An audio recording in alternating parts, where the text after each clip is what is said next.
सम्राट अशोक एक महान भारतीय शासक सम्राट अशोक मौर्य वंश के महान शासक थे जिन्होंने भारतीय इतिहास में अपनी महत्वपूर्ण भूमिका निभाई।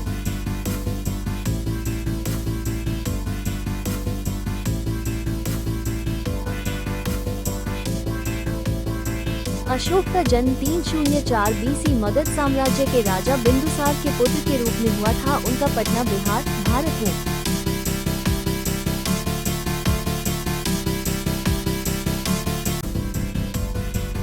पिता राजा बिंदुसार, माता रानी दर्शाना, अशोक के ही भाई बहन थे।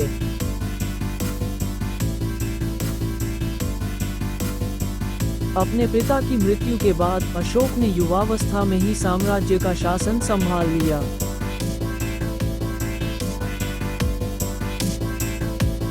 अशोक की पत्नी का नाम रानी देवी था। उनके 2 पुत्र थे, महेंद्र और तिव्रत।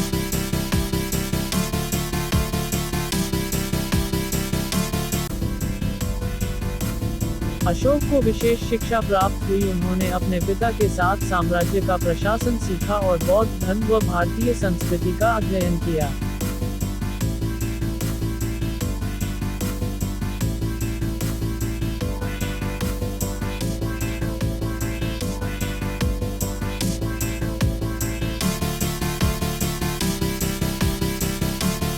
अशोक को विशेष शिक्षा प्राप्त हुई। उन्होंने अपने पिता के साथ साम्राज्य का प्रशासन सीखा और बौद्ध धर्म व भारतीय संस्कृति का अध्ययन किया।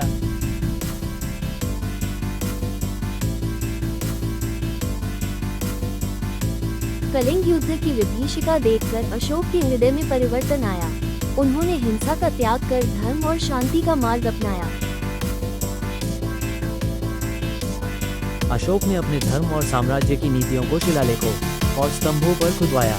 ये अभिलेख भारत, नेपाल, पाकिस्तान और अफगानिस्तान तक पाए गए हैं।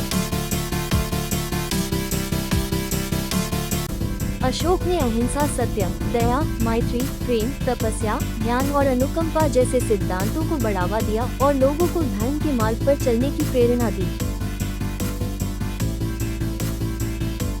अशोक ने युद्ध के स्थान पर शांति को अपनाया और अपने जीवन को आदर्श बनाने का प्रयास किया। उनका शासन न्याय, करुणा और जन कल्याण पर आधारित था। सम्राट अशोक ने लगभग 36 वर्षों तक शासन किया और 232 ईसा पूर्व में उनका निधन हो गया। भारत का राष्ट्रीय प्रतीक अशोक चक्र और 4 सिरों वाला सिंह स्तंभ उनकी अमूल्य ऐतिहासिक विरासत है।